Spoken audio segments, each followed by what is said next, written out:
Va,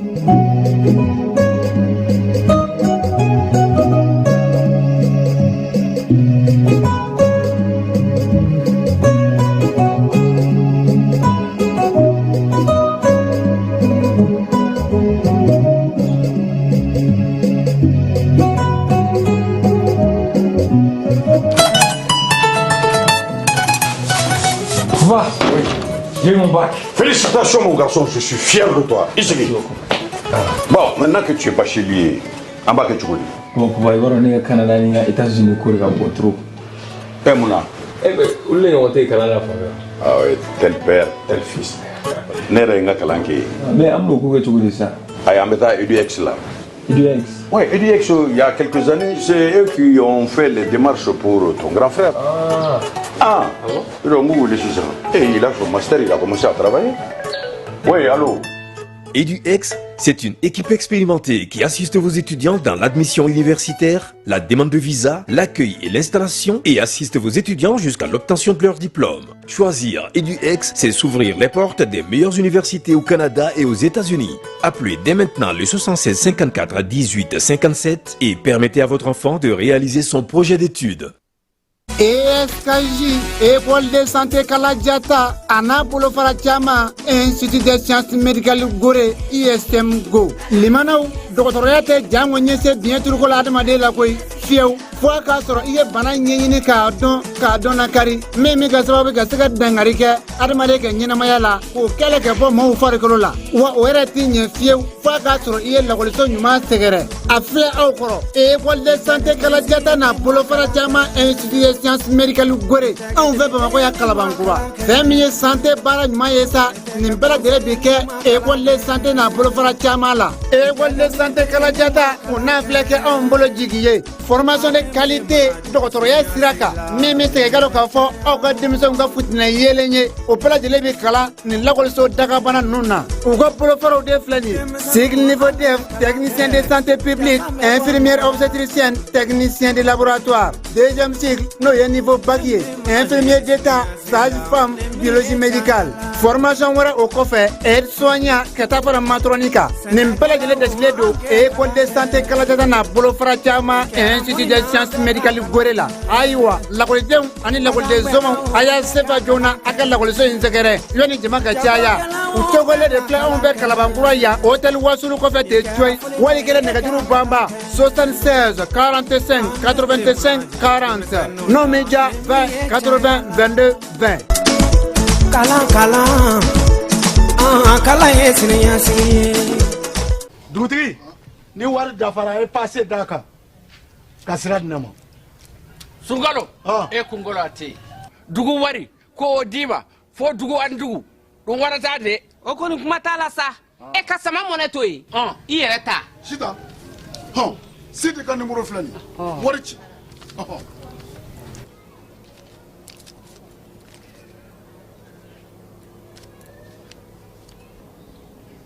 Wari sera.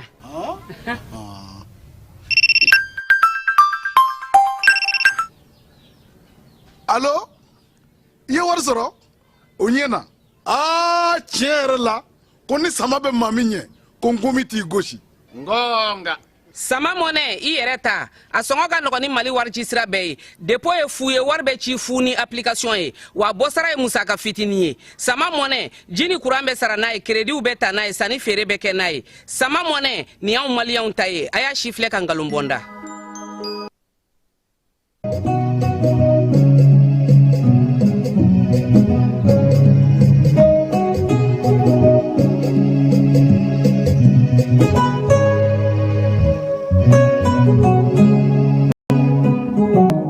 An bɛ aw bɛɛ lajɛlen fo aw ka jani sugandili la yaasa ka se aw ka kibaruyaw olu sɔrɔ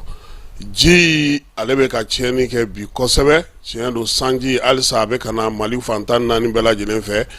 hali ni waati in na san a bɛ ka jigin kosɛbɛ an ka jamana fan caman fɛ hali Bamakɔ yɛrɛ an bɛ fan mun na san bɛ ka na ye san kɔlɔlɔ ka ba fa tewu an bɛna na an da don o la sɛnɛ kibaruya min ye sɛnɛ wulikajɔ min kɛra fana yaasa ka sɛnɛkɛlaw olu dɛmɛ an bɛna na dɔ fɔ o la min ye CNT ye an y'a fɔ ɲɛna sa ale kɔni ka baaraw daminɛna bi nka sini Maliki Jaw ale ka discours ana o fasire aw ye bamananga na be se ka famiya cogo mi joli ba ni stade olu koni bela jelenga groupe dona no asro stade be groupe B konna na mi ye joli ba ye ale be groupe D konna na e ko ngle kan vote na ya ko la zeina sawa groupe flaw ana olu da aw ma biula da na be se ka famiya ka cogo mi Malide munu be Canada ka o fe olu ye 22 yelemaya Union des Maliens de Canada olu koni nga jawba ambolo ya ana olu fana ira awla ko kan kiwariyo la Donald Trump ko tege cira tulo ka yoro mi asegira ka taye tuguni kaba o ba ira ka boka jajole do mi ye Israel ni Palestine ga kele fana ye kata se Tunisie ka o fe masa farkolo nyinaje kibaru anu ke ka to bela jilen dafa ayaw bismillah jani sanfe ya sabsika kuna fonu sarman olu soro chogomi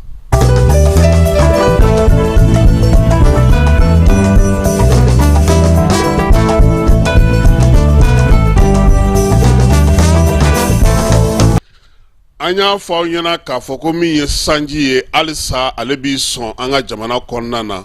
san ale koni kololo buyane no kosebe dugu chaman be segu ba flanu nyanche masina marala uya yira ka foko bi koni ko dugu chaman be ulu ka sabula ji ale be ka dugso bintugo mabe ko ulu bi o tugala josoka ulu ye kibaria blaka na kodo ya soro bamancho wale nyuga wale keba koni tara ka bo udala ka sabia ke jibe kana ji dugu chama be abeka cheni ke ulu fanfela la ubolo gouvernement ka ngaseka wuli ka joke joro mara fanana komine ale ni dugu chama be bi ani koni nunu bela jelengu yana fana ya yira ka boko degumbe uka sambolo faramu numbe ne ulu be ka take ka baufa o kololo be ka boli dugu chama nga ni ye jiko nyere taka alaje Mao sigileno ni jie hake minasa kwani atemena oka septembre kalo tle muga ani duru Direction nationale de l'hydraulique ya yira fo ko ji kwani fanga yelela kosebe Bamako moti segu kulikoro wa miye maamunu be nulu be babolo fesa ko fo demenga do uluma ni wati na sabula miye ji ye akwani abe san chamambo ama deli ka seni yoro nunu bela jirena dugu kerefelaw la miye ji ka yeleli fana akololo yasa ka seka mauka seka kisama ulla kunye kibara dika iraka bako segu ani moti oyoro chaman be mauka seka wuli ka boy sabula ji temena awolo fondo bela jirenga ni metri wolon vlaye yoro dola metri segi banongoro ka ofe ni nye ba kwani ale ya temesra bla pe ni metri wolon vlaye Bamako fana kata se metri nani metri centimetri segi nyogona ma kulugoro ka ofe o kelen fana do fo kana se minye baere ale kerefala la kulugorokaw fe ya yira sa ka foko ye bela jiren wonna ji konu metema yoro munu fe station munu bubulo nulu be jire koloshilu ke ulu be mezireli ke ni mina munu nye amadeli ka semima ayo o bela jiren soro foka teme a bela jirenga wa ya yira sa ka foko minye ni wale ya nye ma munu be nu ulu konu be ji sigiro la nu be babulo fe nu sigiro no danganda la ko uyere amase ma ka fenfu ye sabula uyere nyebe ji ke tugola bi ji ko anjamana kanu nyana kere tiado ma chaman be yoro chamana bi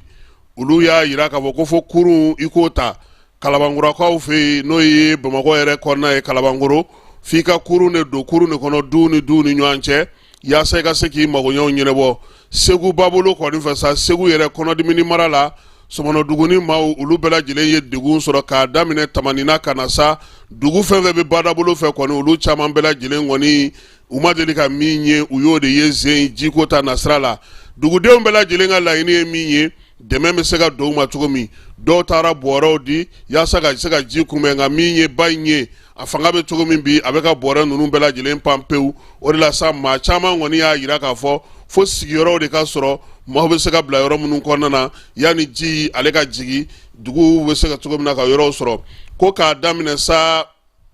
minye samba kelen keme konodon bi yoro wolo vla san ka dawla fo kana se samba fla anitani segima ji kuma dele ka ni nyogona soro hydraulique mogo uluga jatemino la sene ko ta nasra fe sene ko ga se ka ale do bala nga jamana kono musaka munu be do sene na sa ko fo ka se keme sra dala biolon vlama o de la sa minye sene saron sene horon ke bawye ulu e wuli ka joke ka baro sigi ke u ka la ini mi sa abe fo mi masa ko écologie paysanne o ka se ka nye soro minye duguden tonye je kulu munu be no e CAD maliuye ulu de faranyo nga sa alamsa do ka gouvernement ale wele ya sa bu se ka deme o ka bara o la tugo mina ma munu me ni ulu e degun soro sanji ko ta nasra fe Open Mali ale ye dɛmɛ ta ka don ma Badalabugukaw fɛ yen minnu bɛ yen ni olu kɔni ni ji ye tiɲɛni k'olu fɛ yen commune fɔlɔ commune filanan ni commune duurunan ni commune wɔɔrɔnan kɔnɔna na yaasa cogoya min na u bɛ se ka olu dɛmɛ sabula u y'a yira k'a fɔ bi kɔni ko a gɛlɛyara kosɛbɛ bosodaga min bɛ Badalabugu baara ninnu bɛɛ lajɛlen taara kɛ yen yɔrɔ kɔnɔna na yaasa maa minnu bɛ yen ni sanjiko gɛlɛya ye a to wulila ka b'u pilasiw la n'u ka yɔrɔ bɛɛ lajɛlen bugutufaw bɛɛ lajɛlen kɔni kɛra ji tɛmɛsiraw ye olu kɔni caman baden olu ye u sigiyɔrɔ bila nin waati in na Bamako ko ni Ala sɔnna a ma min ye fototalaw ye olu ka ɲɔgɔn lajɛba min bɛ kɛ san o san Bamako kɔnɔna na sa san fila o san fila sa kɛ a bɛ fɔ min ma ko Biennale Africaine de la Photographie k'o baaraw kan ka sigi ɲinan mina na kɛ jɛrɛ san 30 ye a ka sigi an ka jamana kɔnɔna na san 30 min kɔnɔna na sa a yera k'a fɔ ko min ye novembre kalo tile 16 ka taa bila janvier kalo tile 16 la san 2025 jabɔ ninnu mina na kɛ Bamako kɔnɔna na musée national parki ka taa se jamalajɛrɛ yɔrɔ caman ma jabaw bena na nɔrɔ ye ɲɔandanw olu fana bena na yala seko ni dɔnko tigilama olu fana sen bɛ ye nin ko in na fo ka taa fara nin waati in na min ye jabaw ye jagobɔla minnu ye baarabaw k'an ka jamana kɔnɔ olu bɛɛ lajɛlen kɔni bugunatigɛw na kɛ dugu faw na sa yaasa maaw k'a dɔn k'a fɔ ko Bamako ale de kɔni ye farafinna ja o faaba ye maliyɛn minnu bɛ Kanadakaw fɛ yen n'olu ka association tɔgɔ ye Union des Maliens du Canada IMC ale kɔni ye baarabaw kɛ baara minnu n'o kɛra octobre kalo tile 5 farafinna Mali ale ka yɛrɛma hɔrɔnya o sɔrɔli baara u y'olu kɛ baara in senfɛ sa laadala dumuni minnu bɛ tobi an fɛ yan n'o ye farafin dumuniw ye u y'olu tobi k'o di maaw ma fu conférence débat o kɛra waliya jumɛn bɛ se ka kɛ bi an ka jamana tunkarankew fɛ ka ɲɛsin jamana yɛrɛ ma o bɛ se ka sigi sen kan cogo min na Birema Eli Diko ale y'i to Bamako yan sa k'o baro sigi kɛ n'u ye u b'a fɔ min ma jabaranin fɛ n'o ye visio conférence ye bonyamasegin sɛbɛnw a bɛ fɔ min ma ko attestation de reconnaissance o taara ka di artiste mun tun b'a kɛnɛ kan sa o ye Ablaye Jabate denkɛ n'o ye Iba Jabate ye ale ni Jeli Tapa Jabate ale fana tun bɛ kɛnɛ kan n'o o ye Kanja Kuyate o denmuso ye min ye waleya ye sa a bɛɛ lajɛlen denfaya tun bɛ maa min bolo o ye Lasana Magiraga ye ɲinan y'ale san 42 ye kɛba a sigilen don Canada an ka taa min ye Nu Dumbuya olu ka tɔn Kanadakaw fɛ yen u ye baara min kɛ an ka jɛ k'a célébration la 64e année d'accession à l'indépendance de notre cher patrie, le Mali. Comme vous le savez, dans l'accoutumée, chaque 22 septembre consacre l'accession à l'indépendance de notre chère patrie. Donc l'UMC, ne voulant pas rester en marge de cette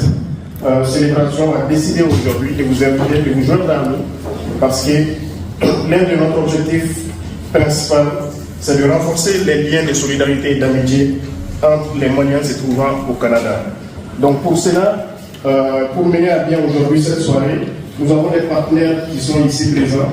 qu'on va tenir à saluer bien évidemment, sans oublier des associations partenaires présentes. Je commencerai bien évidemment par notre cher parrain, M. Lasana Magiraga. Je vous prie d'applaudir.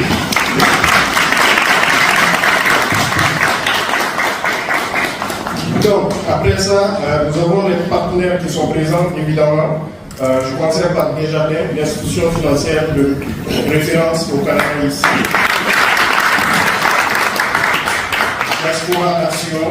donc qui assure la couverture médiatique aujourd'hui. Nous avons également les représentants du KPN.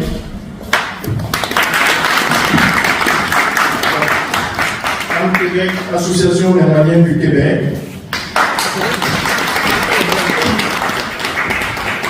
Les Maliens de la capitale nationale. Le Haut Conseil des Maliens.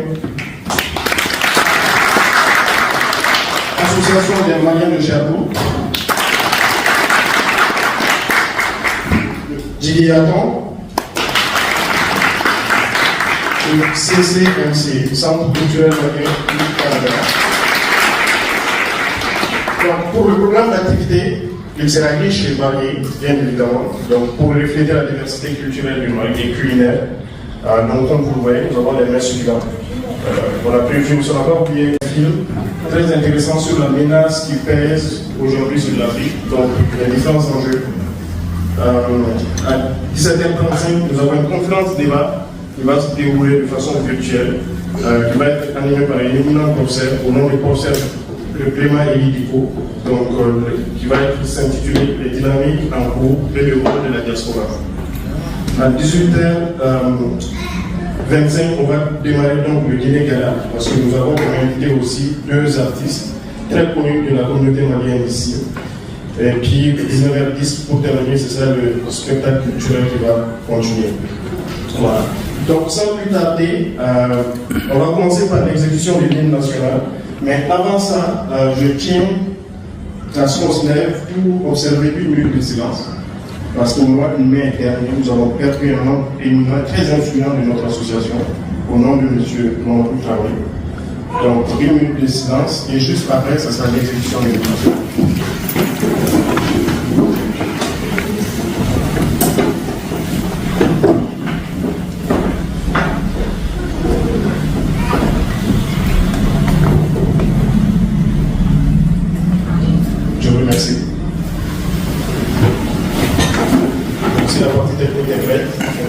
L'exécution de l'hymne national du Mali.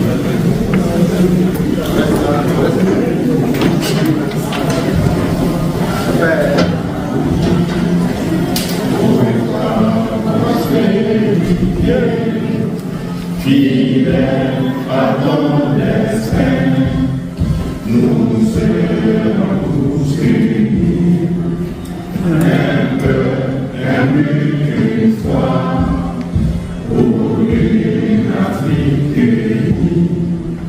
Si l'ennemi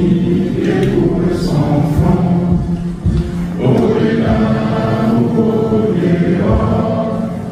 debout sur les remparts, nous sommes résolus de mourir pour l'Afrique et pour toi, Mali. Notre drapeau sera liberté. Pour l'Afrique et pour toi, Mali, notre combat c'est la l'unité. Au Mali d'aujourd'hui, au Mali de demain,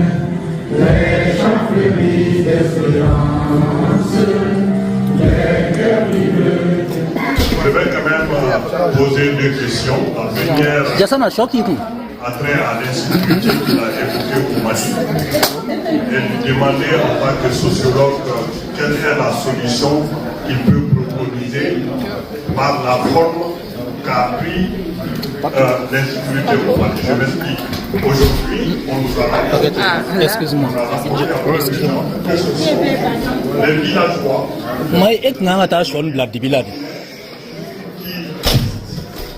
les positions des militaires et qui donnent l'information aux terroristes.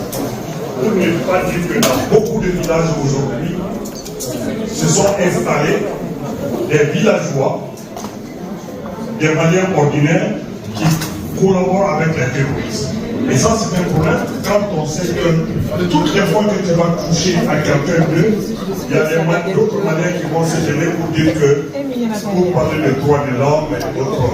Vous connaissez le Barakin. La deuxième question, c'est par rapport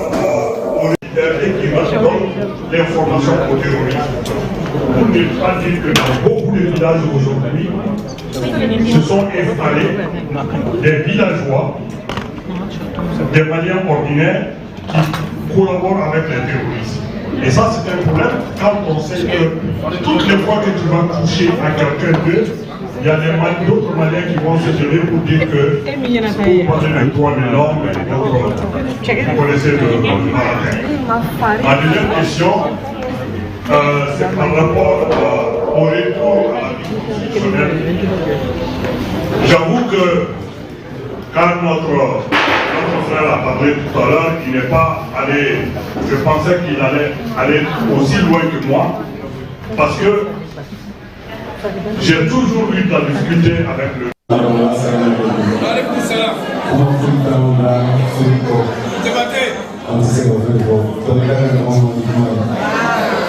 barika isa so taba ni sale dia so ke ba ke ni ke ta dia mulai so ke ya ambe fatigi bakiri kabayan ka mamla fuyi tanda ka foyi wati mi kado aya wala ka chisama ifamba be ya moke fuyi ke sega ke ndano mali ngula kama kama nenda ti musulman fu sira kubani kamali jamana musulman la direfu ndasira mima linda masidima kwa salamu alaykum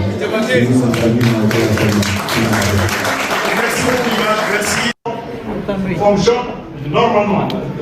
Donc de quoi il s'agit? Il s'agit d'élections qui n'ont pas été faites, donc d'élections présidentielles et d'élections des députés et des maires. Donc on appelle un chat, mais quand on me dit retour à une vie constitutionnelle normale, je ne comprends pas. Et aussi, je vais dire à M. Diko que je suis très déçu.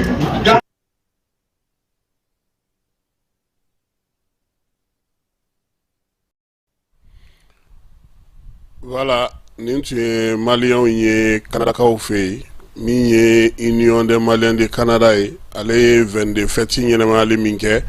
Bara ou bela jele kalfalongu no mamina sa o Dr. Lassana Magiragaye sambina nini fla ayo de Canada.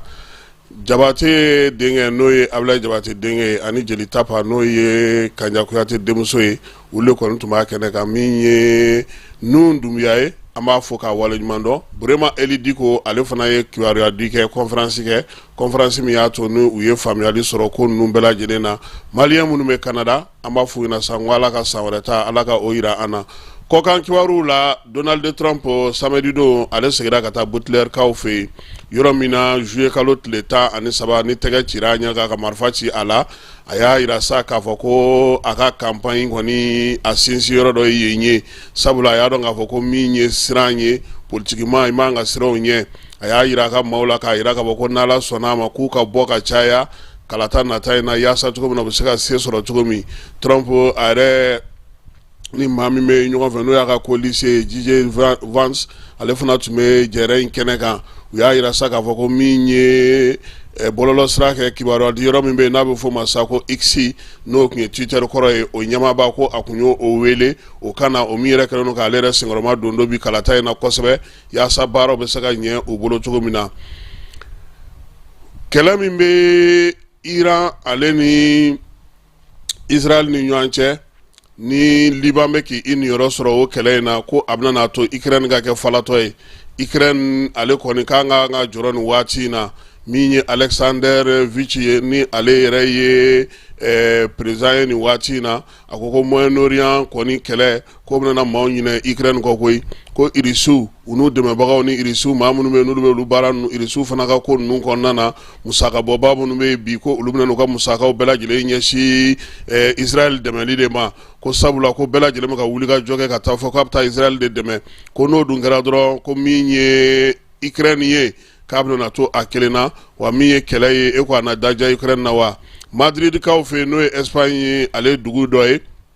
maw konu bora ninkalo entre duru kan ni soja yira ka foko mi kele mi me Gaza ko na ka seka bantu ko mi alno ya soro ku ga jamana nyama ko nu ya yira ka foko wuli ka joy ngana ke ka dementa ka nyesi Palestine ma ko uyo ke ko ani Liban ko maw chama ni bora bolongo na ni bandiru ni fawnye ka yira ka fo bi uluba fe kele ka ba Gaza ka fali ka dabla Palestinian fali ka dabla wuli ka joni sebe ka gien mago batuye ya samiye ni kelenye abseka bantu ko mi Alexandre Lukashenko ale Vladimir Putin koni tanu kosebe Vladimir Putin mi no ka saelema o ka anniversaire feti hukumu konnana aya ira bi ko jien re ka basiki jien ka lafia jien re ka donga foko mi ye tabulu woro be muni mamuni ye guerre mondiale bosonu ka tekelenye ko cheba do ye Putin ye o de la ko BRICS menana sigi senga sa ko mawka unye jore ko ye sabula Putin ko mamindo ma famiyalendo ni ya yoro janfe kibisika kuma chama fama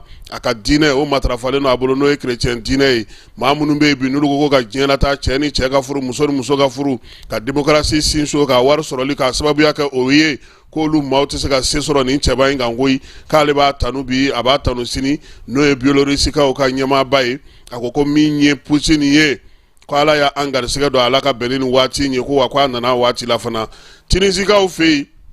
min tume fanga kuna no e kai saibie ayira ka voka ale ga na kalata temene nu na mingara dimasi temene kunungo keme sara dala sa atakara bisegi ani konontonye ayo odo soro ka teme maubela jilenga kalata alere jabi kanga bo Senegal jamana kuntiki koro no e Macky Sall ye ale kun blara bara mina no oye pacte de Paris ye o lawale aliye akoko aboro birifini koro peu ajera o joro ingo minye wasaden kala tam ganga ke ufe ni kalo novembre kalo nata le tan wolonvla ko ale na ke cheboy ko aka jekulu maw uluka lycée no était de lycée ko anake oye mami fleni sani ale koni tara Senegal ka ka jamana kuntiki kore na sona kan soni bara imabi ko ba yira ka ko minye sonko ni Jomai Faye ko fuka wuli ka ujoku chestri sabula minye Macky Sall ye anofe mawka chali bi kuma te ko minye Jomai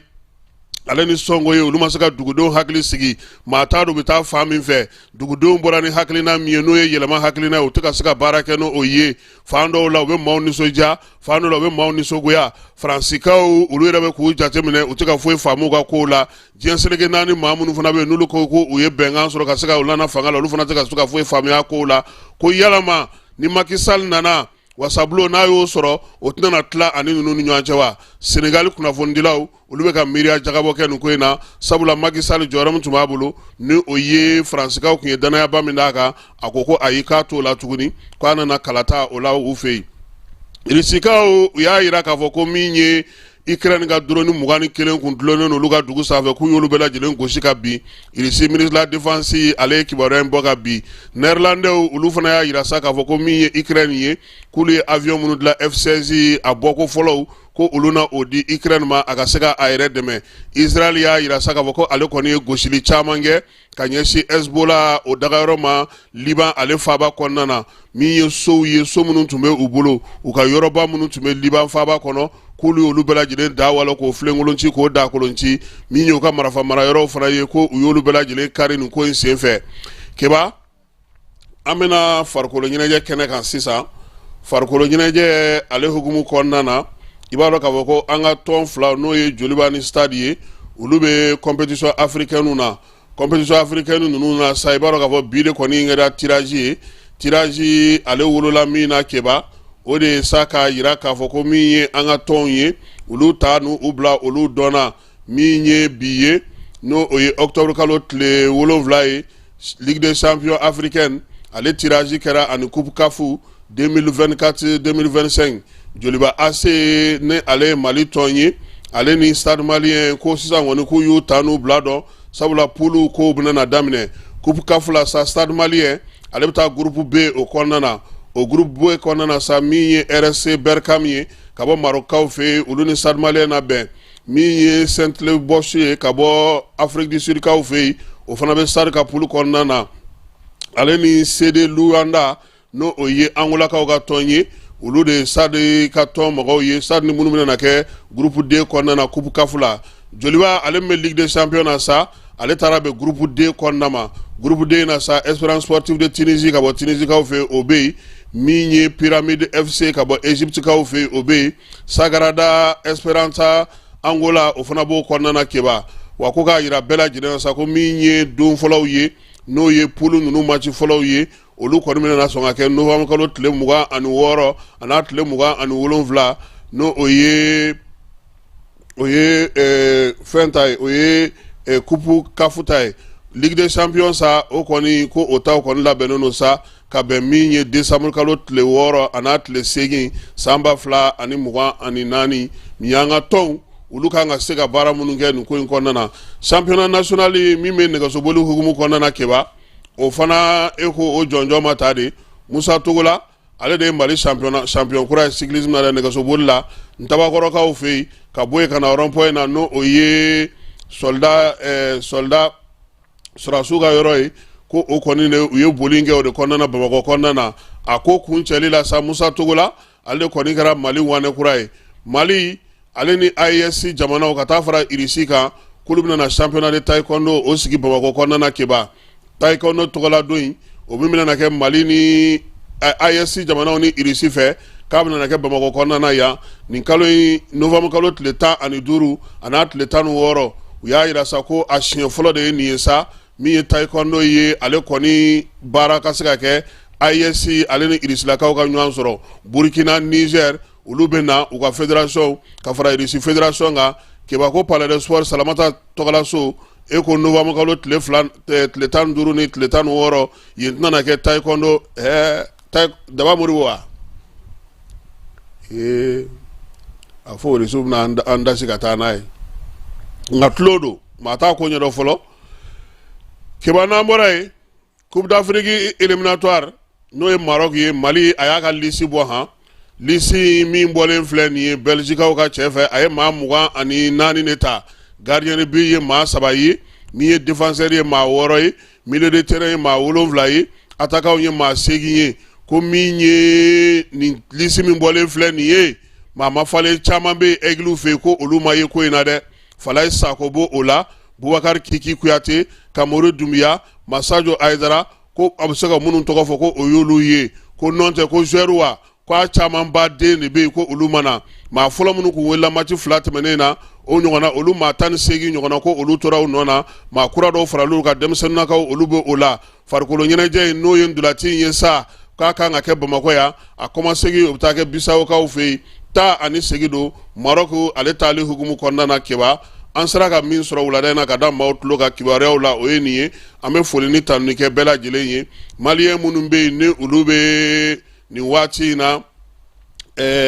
Montréalkaw fɛ yen an b'u fɔ k'u waleɲuman dɔn maliyɛn minnu bɛ Canada k'olu fɔ k'u waleɲuman dɔn Arabi Saouditikaw k'u fana fɔ k'u waleɲuman dɔn minnu bɛ Océanie n'a tɔ la ani Irisilakaw fɛ yen keba k'an bɛ ninnu bɛɛ lajɛlen fo n'Ala sɔnna ma sini sɔgɔma kibaruya kura wɛrɛw an na olu ɲini ka n'o di maaw ma yaasa u bɛ se ka faamuyali k'a ko la cogo min na a k'an bɛn sini ni Ala n'a kira sɔnna ma an na ɲɔgɔn sɔrɔ kunnafoni kɛnɛmaw olu kɛnɛ kan sɔgɔmada fɛ nɛgɛ kanɲɛ 9 waati Ala ka dugu ɲuman jɛ Ala k'an ka jamana kisi Ala k'an ka jamana tanga.